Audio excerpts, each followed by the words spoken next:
But you did. I mean, is this? I never said that he wasn't. It's so mind-blowing how fragile these men's egos are.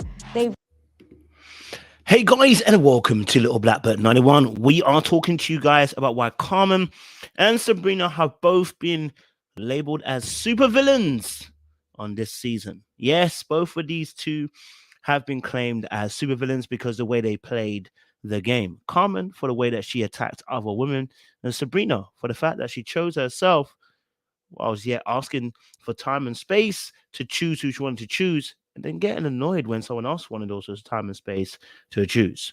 So let's talk a little bit about these particular two and why they've become supervillains. If you want to know more, please, if you're new to the channel, do me a massive favor. Like it, share, subscribe, click on the bell button for notification of the uploads. And for those of you who are returnees, you already know what it is, baby. You got the minerals. You got the minerals. Stay hydrated because the streets out there, they are hot. All right, before we get anywhere further, let's drop a little intro and we'll get Little Black. You know what time it is. Yes, we're talking to you about Carmen and talking about Sabrina. Last week, we saw Carmen come at the neck of the Kia once more again and pretty much throw Paul underneath the bus. And this week, we saw Sabrina literally vacate the premises, take Demetrius with her, and also let him know that she was not submitting to no one and not changing her name for anybody else. So we ended up seeing two people who ended up becoming supervillains. Now, I talk about this every season. In the beginning of the season, I said Sabrina, I don't have no problem with Sabrina choosing to play the game the way she is by making sure she gets to go to the end and make her decision. I have no problem with that. Same way I had no problem with Kyra doing it the season before those as well, doing that. Because at the end of the day, that's the way you want to play the game.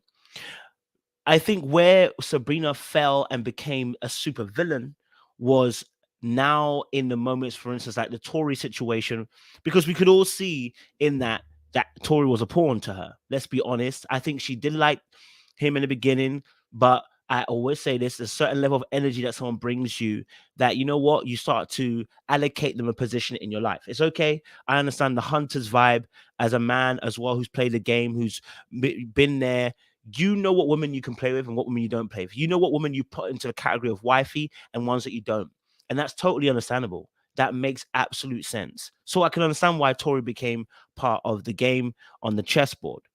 I think that was the first instance though, where people had their eyebrows going up slightly, because when the whole kiss thing, well, the whole nibble on Demetrius's ear happened, where it was a blatant sign in front of Demetrius, in front of Tory, okay, then what does she expect Tory to feel like? Of course, I said Tory needs to keep his stiff upper lip and hold it down. But then you don't get to be annoyed later on when you feel like Donovan made it clear that he was going to choose Carmen because of what he was doing.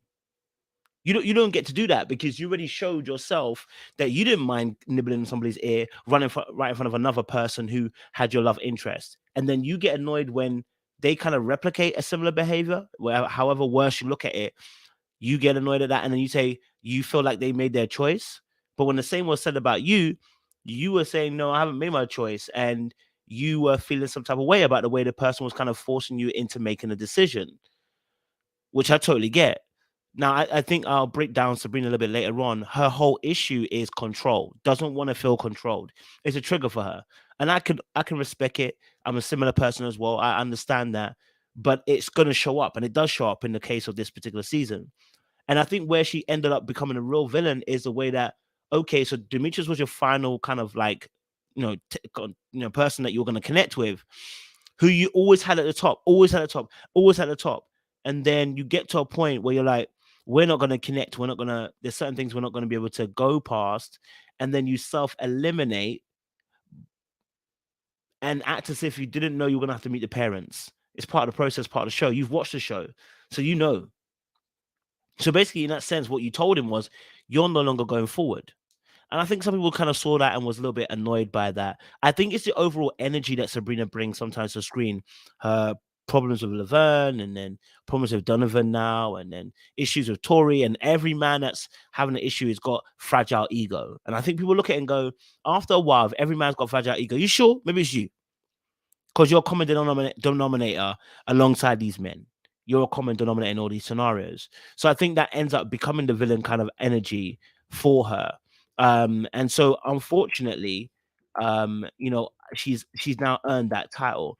I think when I saw her with Demetrius at the end, I was like, oh, she keeps saying about submission. I was like, I told you guys, she ain't gonna want to submit.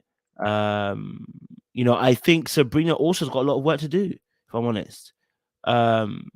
Because when I understand why she removed Tori. I understand why she wasn't going for Tori. She wanted a certain energy, but I think she liked what Tori could bring in the capacity of emotional care, but didn't have necessarily the frame, the masculine frame that she wanted, the energy.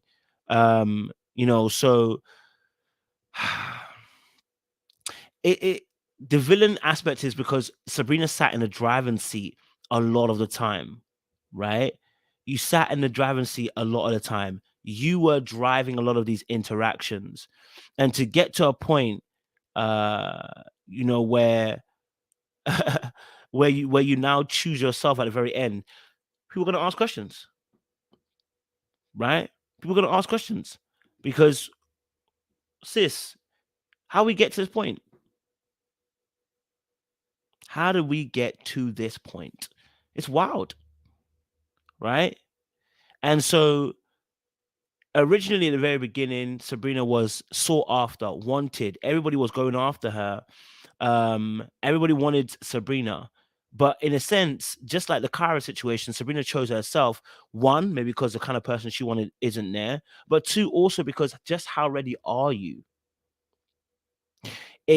You took a bit of every man that was interested in you and said, I like that bit of you, but you're not what I'm necessarily looking for. And sometimes when people do that, it's emotional unavailability. What happens is sometimes what we're doing is, as an individual, I've done this before myself, when you have too many options and when you're not ready, you start taking bits and pieces of everybody. Like, I like this, but you know what? No. I like this, but no. I like this, but no. And you start becoming very picky. And usually it's because you're actually not available yourself. You're looking for perfection, but you can't find perfection. There's no such thing. Right? So the question here for Sabrina is, are you really ready? Are you really ready? And people have made her a villain because of all the dillying and dallying, the arguments that she's had with men, the ups and downs, the conversations she had to have, and say men are fragile ego. That is a problem, right? It felt like she was playing games, and that's the emotional unavailability that I'm talking about. That potentially could be there, right? It is. It could be that aspect. And unfortunately, Demetrius was really trying to make it work. I mean, at the end, I think and here's the thing. At the end, I wish I could play the clip. I remember where it was. Demetrius actually admits that, you know what?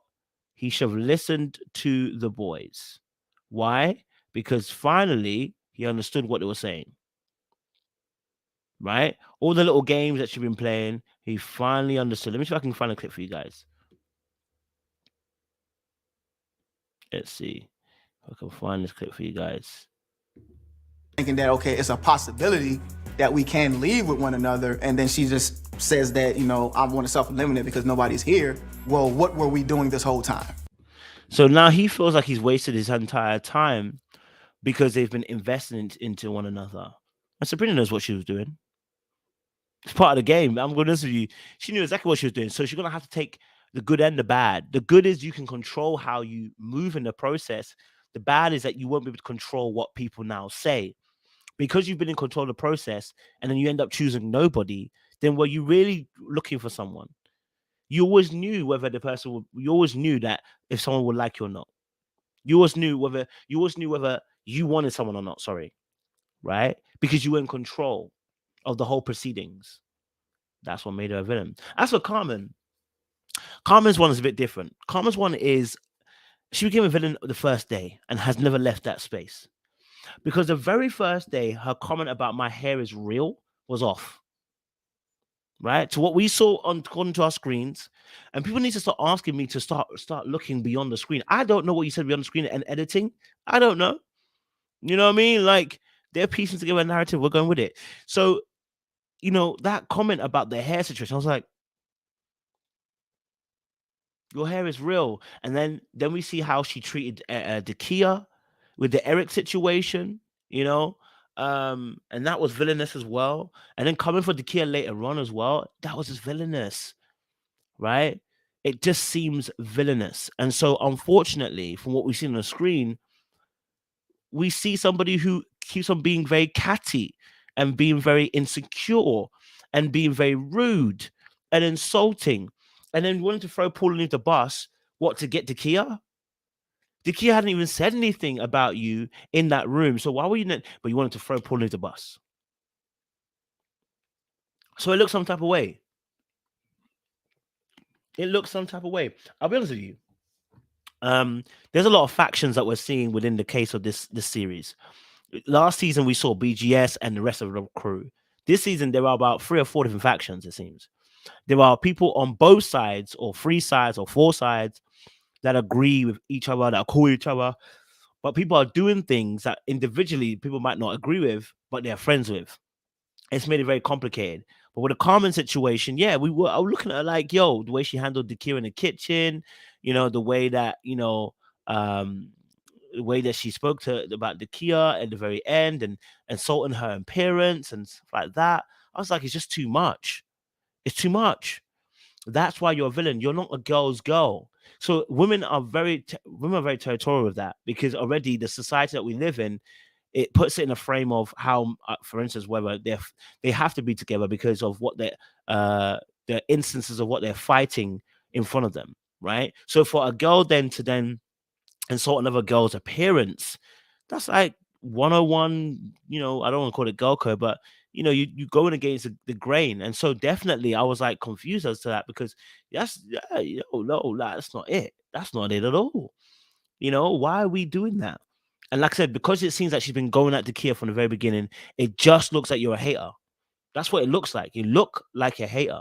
And so she ends up becoming a villain because you don't have anything nice to say, so it seems. Every time you talk, you're saying something. And then to air out Paul, which is now going to end up being whether it's true or a lie, was a problem itself. Right? It's a problem itself. So I'm not saying that that she lied necessarily at the end, because I don't really know whether she lied about the Paul situation or not. But the airing out of it, yeah, took it some way, you know. And it just seemed like because Paul was gonna play you, you were gonna end him up, right?